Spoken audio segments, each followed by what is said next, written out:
안녕하십니까. 열린교회 성도님 여러분, 반갑습니다.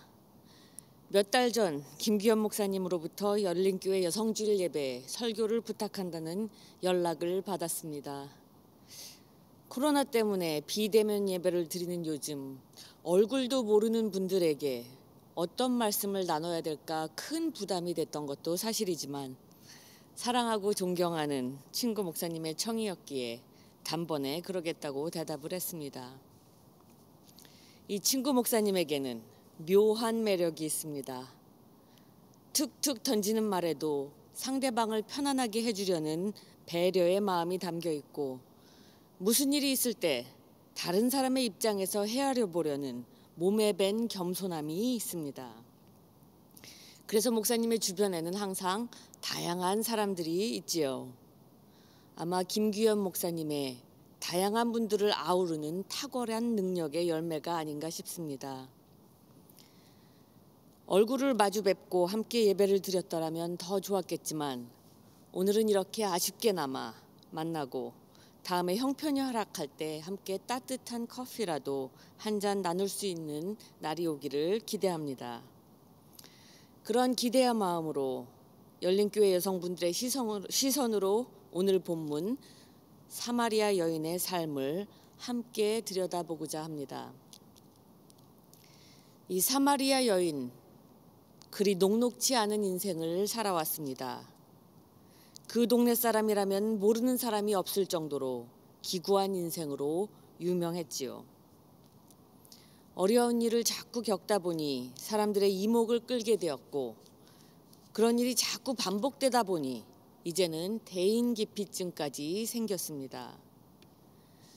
그래서 우물에 물을 길러 갈 때나 시장에 장을 보러 갈 때에도 사람들의 눈을 피해서 남들이 잘 다니지 않는 시간에만 나가게 되었습니다. 그렇게 힘들 때 터놓고 이야기할 수 있는 사람이라도 있었을까? 아니면 편안하게 찾아가서 쉬다 올 따뜻한 친정은 있었을까 의문입니다. 이날도 평소와 다름없이 다른 사람들의 눈을 피해 한낮 뙤약볕에 우물에 물을 길러 갔습니다. 거의 다 도착해 보니 아무도 없으리라 기대했던 우물가에 한 낯선 남자가 앉아 있습니다. 당연히 귀찮고 신경이 쓰였지요. 이건 뭐지? 하면서도 기왕 왔으니 되도록이면 저 사람과 긴 말 섞지 않고 조용히 물이나 길어 가야겠다는 생각으로 우물에 다가갑니다. 이 여인이 다가오는 모습을 본 이 남자, 사막에서 오아시스를 만난 기분이지요. 그 또한 바리새인들이 시비를 걸까 싶어 도망치듯 길을 떠나느라 도시락도 물병도 챙기지 못한 채 유대 땅을 떠나 갈릴리로 향하는 길이었습니다.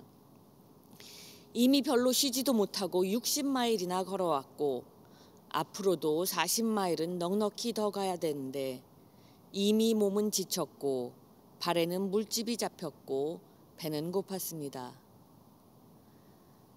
허기를 채우기 위해 제자들은 음식을 구하러 나갔고 그만 홀로 한낮에 우물가에 앉아 기다리려니 이제서야 목마른 생각이 듭니다. 근데 그 마침 쉬게 된 곳이 사마리아 땅이지요. 유대인들이 인종적으로도 또한 종교적으로도 혐오했던 사람들의 동네입니다. 유대인들은 사마리아인들과 상종을 안 했을 뿐 아니라 그 땅을 지나가는 것조차도 부정하다고 여겼습니다. 먼지바람을 맞으면서 오래 길을 걷느라 몰골은 말이 아니고 물 한 잔이 매우 아쉬웠을 이 남자가 부정한 땅 사마리아에서 한많은 인생을 살아오느라 대인기피증에 걸린 한 여인과 딱 마주치게 됩니다. 그곳에서 마주친 여인에게 물 한 잔만 달라고 부탁하지요. 이 사람이 어떤 사람인지 물그릇을 나눠 써도 될 만큼 정결한 유대 사람인지 부정한 사마리아 사람인지도 묻지도 따지지도 않고 청을 합니다. 이 여인은 이게 무슨 일인가 싶었지요. 그래서 딱 선을 긋습니다. 당신은 유대인이고 나는 당신들이 무시하는 사마리아 사람입니다. 당신은 남자이고 나는 여자인데 왜 나에게 말을 거십니까? 이렇게 철통벽을 치고 나면 보통 사람들의 대화는 여기서 끝이 나지요. 그러나 물 한 잔이 너무 아쉬웠던 이 남자, 여기서 대화를 끝내지 않습니다. 우물을 앞에 두고 인종과 성별의 선을 넘고 사회적 문화적 통념을 넘고 종교적인 기준을 넘어서는 대화가 이어집니다. 당신이 하나님의 선물을 알았더라면, 그리고 내가 누구인지 알았더라면 물 한 그릇 정도는 기꺼이 주었을 것이고 그러면 나는 더 좋은 생수를 줄 수도 있었을 텐데 라고 말을 이어가지요. 근데 이 여인 단호박입니다. 당신은 물기를 그릇도 없고 우물은 깊은데 어떻게 그 생수를 준단 말입니까? 이 여인의 입장에서 생각해 보면 이 사람 당장 마실 물 한 그릇이 아쉬워서 하나님의 선물과 생수를 팔아가면서 사기를 치는구나라고 생각할 수도 있었습니다. 근데 이 사내 포기를 모릅니다. 이 우물물은 또 들어와야 하지만 내가 주는 물은 영원히 목마르지 않을 귀한 물입니다. 들어보면 말도 안 되는 얘기지만 남의 눈을 피해 한낮의 뙤약볕에 물을 길러 다녀야 하는 일상이 고단했던 이 여인, 반신반의하며 솔깃하지요. 그 솔깃한 마음 때문에 대화가 또 이어집니다. 그러면 그 물을 제게 주시지요. 앞으로 다시 물 길러 오지 않을 수만 있으면 얼마나 좋겠습니까? 이 여인의 짤막한 대답에서 이 남자는 여인의 고된 인생을 보게 됩니다. 그녀의 삶의 무게를 가늠하게 되지요. 그리고 그녀의 삶으로 더 깊숙이 들어가고 싶어서 남편을 데려오라는 요구를 합니다. 이 뜬금없는 요구에 여인은 혼잣말을 하지요. 그럼 그렇지. 내가 당신 같은 사람들 때문에 이 시간에 물을 길러오지. 평생 이런 팔자로 살아왔는데 무슨 별수가 있으려고. 아마 당신은 상상조차 못할 거야. 사람들은 내 속사정을 알게만 되면 수군거리고 따가운 시선을 보내곤 했었지. 그러니 내가 그 사람들 피해서 대낮에 물을 길러 다니는 거지. 이 더운데 말이지. 혹시라도 우물에 다시 오지 않아도 될까 싶어서 살짝 혹했던 내가 바보지. 이젠 확 선이나 긋고 가던 길이나 가야겠다. 이런 생각을 하고 있을 때 자기 자신의 기막힌 인생이 한 폭의 그림처럼 지나갑니다. 남편이 전쟁에 나가 죽었을 때에도, 병으로 일찍 세상을 떠났을 때에도, 바람을 피고 도망을 갔을 때에도, 아이를 못 낳는다고 때리고 쫓아내었을 때에도, 박복한 인생이라고 당신 때문에 되는 일이 없다고 탓을 하고 떠날 때에도 이 여인을 이해해 주는 사람은 하나도 없었고 도리어 손가락질하며 수군대던 사람들의 얼굴이 하나씩 떠오릅니다.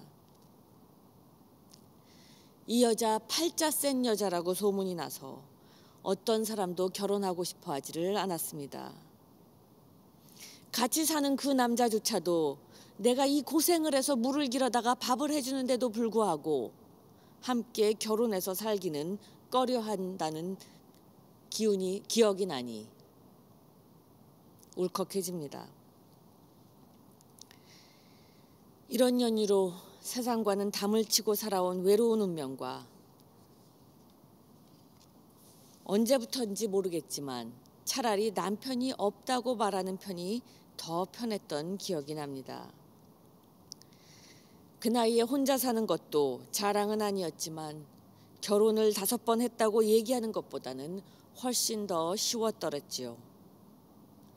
차라리 남편 없는 여자로 사는 게 결혼 5번 했던 여자로 살아가는 것보다 훨씬 쉬웠으니까요. 그런데 이상하게도 이 남자, 남편이 없다는데도 계속 말을 붙입니다. 맞네요. 당신 말이 옳아요.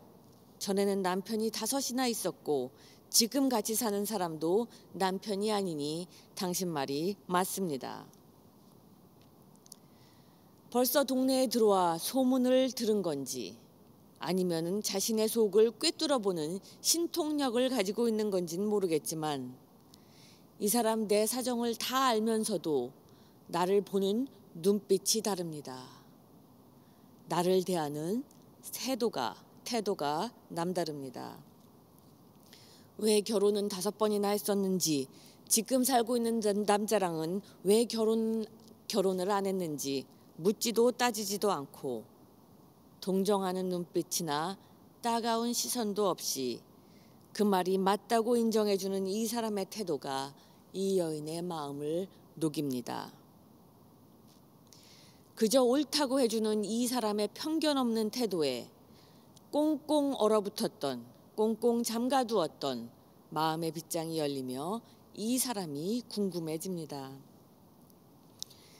가만 보니 먼지투성이의 행색, 너덜너덜해진 신발에 이 남자의 사정 나보다 더 딱한 것 같은데 목이 꽤나 마를 텐데 자기 목마른 것만 생각하지 않고 상대방의 이 이야기에 귀를 기울여주고 관심을 가져주는 이 남자의 모습에 사람들에게 갖고 있던 경계심이 풀리기 시작합니다.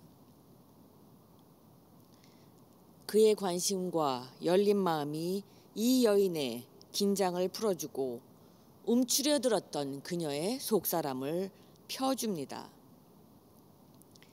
긴장이 풀리니 이 먼지투성이의 남자가 선지자로 보이고 왠지 이 사람과는 더 이야기를 해도 될 것 같이 보입니다.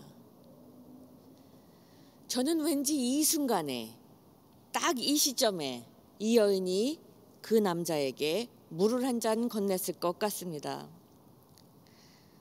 내가 뭘 하는 사람인지 누구와 사는 사람인지 호구조사가 아닌 삶에 대한 진솔한 이야기를 나눠도 될 것 같은 생각에 얘기를 더 건네보고자 물 한 잔을 권했을 듯 싶습니다. 그러고선 새로운 질문을 던지지요. 그동안 팔자 센 여자로 살면서 엄두도 내지 못했던 이야기들입니다. 예루살렘 문턱은 밟아본 적도 없고 사마리아인들이 예배한다는 그리심산에도 인적이 드문 이른 새벽이나 밤늦게서야 혼자 조용히 가보곤 했는데 그래서 내 딱한 인생은 하나님도 받아들여주지 않을 인생이라고 체념하고 살아왔는데 혹시나 하는 기대를 가지고 예배는 어디서 드려야 됩니까? 라고 물어보게 됩니다. 이번에도 이 나그네의 대답은 여인의 상상을 뛰어넘습니다. 여기가 옳다 저기가 옳다 옳고 그름을 가리기보다는 어떻게에 대한 대답을 하지요. 예루살렘이냐 그리심산이냐 즉 어디에서가 중요한 게 아니라 영과 진리로 즉 어떻게가 중요하다는 대답에 이 여인의 기대는 조금 더 올라갑니다. 기대가 살살 올라가고 있다 보니 어쩌면 그럼 조상들이 얘기하던 그 메시아가 오면 예루살렘에서 예배하는 유대인들뿐 아니라 나 같은 사마리아인들도 구원해 주시겠구나. 굴곡 없었던 인생들뿐 아니라 나같이 험난한 인생을 살아온 사람도 구원하시겠구나 싶은 마음에 메시아 그리스도가 오시면 더 잘 알게 되겠지요 라는 기대도 내비칩니다. 이 여인의 속 깊이 자리 잡고 있던 기대와 바람을 들은 이 사내 내가 바로 그 메시아다라고 스스로를 밝히지요. 그 이야기를 들으니 그 메시아와 그 메시아의 그 남자의 행동이 딱 일치가 됩니다. 그제서야 이 여인의 눈이 뜨이고 물 한 잔 더 얻어 마시려던 사람으로 보이던 이 낯선 사내가 구원자임을 깨닫게 됩니다. 그에게는 사마리아인들에 대한 편견도 없었고 험난한 인생을 살아온 여인에 대한 따가운 눈빛도 찾아볼 수 없었습니다. 이야기하는 내내 사마리아인이라고 여자라고 그것도 박복한 여자라고 무시하는 기색은 조금도 찾아볼 수 없었고 대화 내내 사람 대 사람으로 그녀의 호기심을 풀어주며 동등하게 대해주던 그 존중하는 모습을 봤을 때 그녀의 마음이 활짝 열리게 됩니다. 그 사람의 눈빛과 말과 그 열린 마음이 이 여인의 갈증을 채우고 굽어진 마음을 활짝 펴줄 때 마음속 깊은 곳으로부터 생수가 솟아나는 경험을 하게 되지요. 이제는 자신이 세상의 기준에 못 미치는 부족하고 온전하지 못한 인생이 아님을 깨달으며 구원은 모범답안 같은 삶을 살아온 이들의 전유물이 아니구나. 영생은 먼 훗날의 얘기가 아니라 내가 지금부터 이 처지에서도 누릴 수 있는 하나님의 선물이구나를 깨닫게 되며 확신에 차기 시작합니다. 세상의 가치관에 짓눌려 뾰족해진 자신의 모습을 보듬어 주시고 존중해 주시고 어디서 예배하든 받아들여 주신다는 하나님 앞에서 그동안 주눅들어 살면서 타인을 향해 가졌던 경계심과 세상을 향한 적개심이 슬슬 녹아내립니다. 그냥 녹아내린 게 아니라 시원해집니다. 근데 그 시원함이 이 여인의 혈통을 바꿔주거나 그녀의 뼈아픈 과거를 지워주지는 않았습니다. 겉으로 보이는 모습도 주변 환경도 바뀐 건 하나도 없었지요. 그러나 삶의 무게에 한없이 위축되었던 자존감이 활짝 피게 되었습니다. 그 사람의 속사람이 변하게 되었고 그녀의 속에서 솟구치는 영원한 샘물이 기쁨이 되었고 그동안 피하고 싶었던 이들에게 다가가서 와서 보라며 이 기쁨을 나눌 수 있는 용서의 마음이 생겼고 용기의 샘물이 솟았습니다. 그 순간부터 이 여인은 영생을 누리게 되었습니다. 그녀의 영원한 생명은 그녀로 하여금 물동이를 그 자리에 버려놓고 동네로 들어가서 이 생명수에 대해 이야기를 나눌 수 있는 용기를 줬죠. 그리고 그녀가 다가간 그 사람들은 다름 아닌 그녀에게 대인기피증을 주었던 사람입니다. 그들이 대놓고 핍박을 했을지 뒤에서 흉을 봤을지 조용히 눈으로만 욕했을지는 알 수 없지만 분명한 것은 그들이 사는 이 세상은 이 여인의 삶이 정상적이지 않다, 바람직하지 못하다라는 가치의 틀을 만들어 놓았던 곳입니다.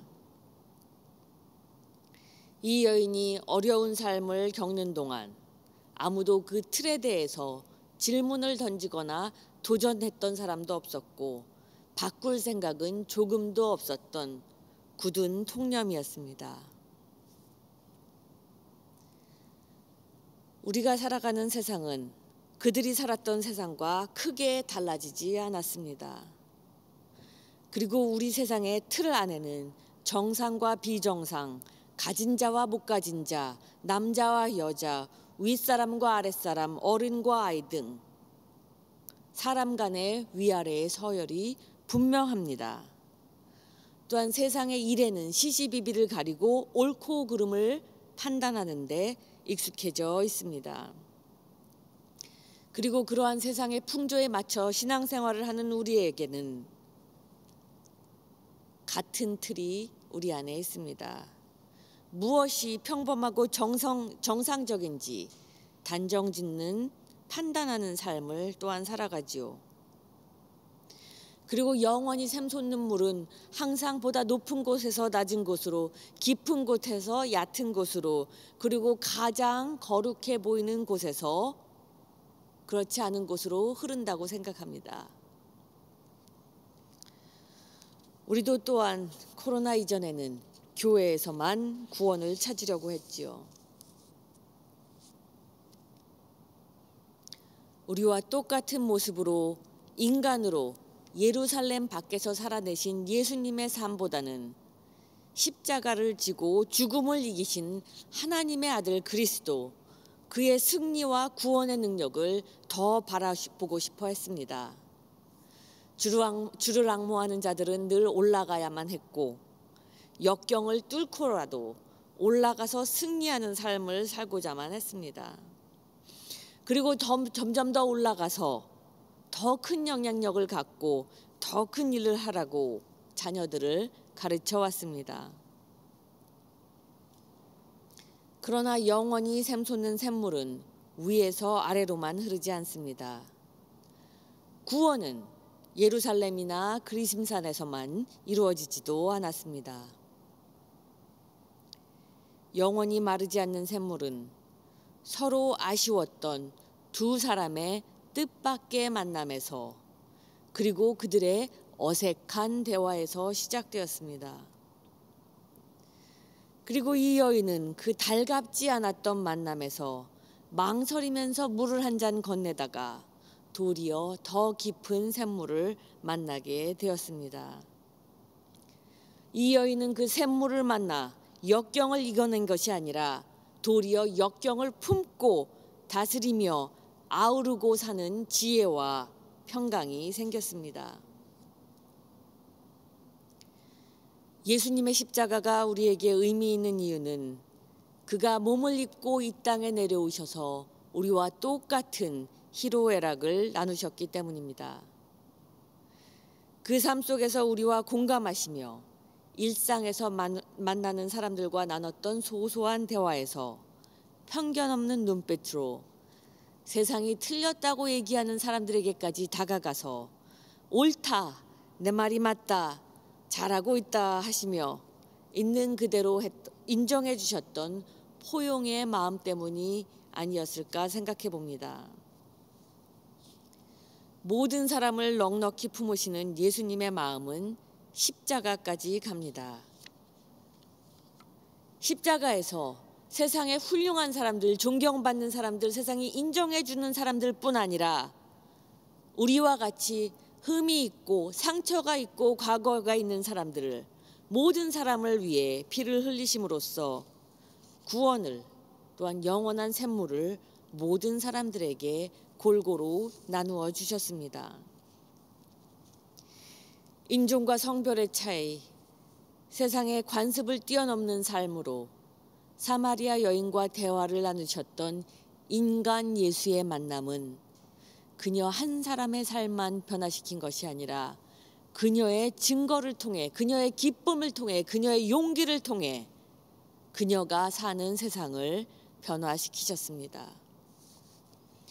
옳고 그름, 정상과 비정상, 복된 인생과 팔자 센 인생의 잣대를 긋던 온 마을의 사회적 통념을, 색안경을 끼고 세상을 바라보던 그들의 문화를 흔들어 놓게 됩니다.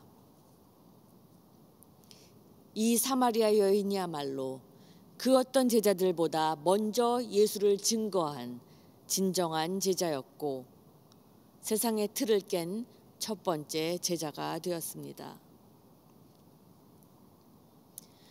예수님께서 꿈꾸던 세상은 높고 낮음이 없고 남존여비가 없고 건강한 사람이나 장애가 있는 사람이나 인종 간의 차별이 없는 세상입니다.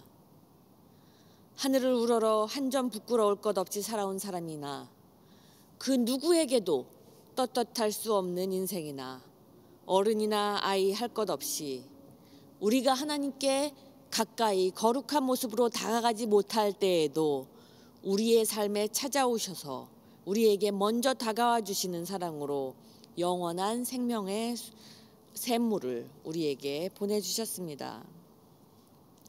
그리고 그 풍성하신 하나님의 사랑 안에는 모든 사람들이 거할 곳이 많습니다. 그 품은 넉넉합니다. 영원히 마르지 않는 샘물은 뜻밖의 만남에서 솟아나고 때로는 달갑지 않은, 때로는 거리껴지는 만남에서도 솟아납니다. 우리에게도 우물가와 같은 뜻밖의 만남의 장소와 기회가 많이 있습니다. 특히 우물에 물을 길러 가야 하는 여인들에게는 더 많은 기회가 있지요. 우물은 깊고 물 기를 그릇은 없었던 인간 예수의 편견과 차별 없는 다가감이, 그 따뜻한 마음이 이 여인에게 하나님의 넉넉한 사람으로 전달되었듯이 우리의 다가감도 열린 마음도 하나님의 사랑의 채널이 되고 도구가 됩니다. 비록 몸이 아파, 몸이 부실하여 해드릴 수 있는 게 많지 않을 때에도 우리가 누군가의 삶을 위로하고 헤아리는 마음으로 다가갈 때 하나님의 마음이 함께 전달됩니다. 피 한 방울 섞이지 않은 며느리를 맞이하던 어머니의 마음에서 솟아나기 시작했던 그 샘물이 이제는 더 큰 강물이 되어 어머니의 고된 시집살이와 힘들었던 이민 생활을 보듬으며 찾아가는 며느리의 따뜻함으로 흘러내립니다. 영어가 짧아 아이들과 긴 대화를 할 수 없을 때에도 따뜻한 마음으로 어린아이들의 이야기를 끝까지 경청하는 할머니의 모습에서 어린아이들의 마음이 열리고 그 안에 하나님의 사랑의 씨앗이 뿌리를 내리게 됩니다. 때로는 의무감으로, 때로는 불평하면서도 시댁을 섬기던 시어머니와 며느리들 사이의 대화를 통해서도 스트레스가 풀리고 시원해지며 더 깊은 이해와 동지애가 피어납니다. 때로는 나는 한국말을 쓰고 그 사람은 스페니쉬를 쓰는데 정원을 관리하러 온 그 사람에게 더듬더듬 영어로 시원한 커피 한 잔을 대접하며 어떻게 지냈느냐고 물어볼 때에도 영원한 샘물은 솟아나게 됩니다. 위로를 해주려던 대화에서, 격려를 해주려던 대화에서 더 큰 위로와 격려를 받게 될 때 영원히 마르지 않는 샘물은 한 방향에서 한 방향으로 흐른 것이 아니라 여기서 저기로, 저기서 거기로 쉴 새 없이 흐르게 되는 것이죠. 어쩔 수 없이 살림을 하기 위해 떼약볕에 우물가로 향했던 이 여인처럼 우리도 가족을 돌보고 식사를 준비하러 장애를 가고 또 친구를 만나기도 하고 골프를 치기도 하고 일터로 가기도 합니다. 어디에 가든 무엇을 하든 우리가 가는 그곳에서 목마른 이방인을 만나게도 되지요. 어쩌면 그곳에서 우리가 목마른 이방인으로부터 샘물을 받게 될지도 모릅니다. 삶의 터전에서 만나는 우리의 만남은 누군가를 움츠려들게도 하고 누군가의 움츠려든 마음을 펴줄 수 있는 파워가 있습니다. 누가 누군가에게 무엇을 얼마나 해주었느냐, 얼만큼 했는가 보다 우리가 어떻게 만나는가가 더 중요합니다. 어디서 어떻게, 어떠한 위치에서 누구를 만나더라도 편견과 차별 없는 열린 마음으로 다가갈 때 우리의 짧은 만남을 통해 누군가의 마음의 빗장이 열리기도 하고 누군가의 삶이 변하고 우리가 살아가는 세상이, 우리가 만들어가는 세상이 조금씩 더 밝아지게 되기를 주님의 이름으로 바라고 원하고 기도합니다.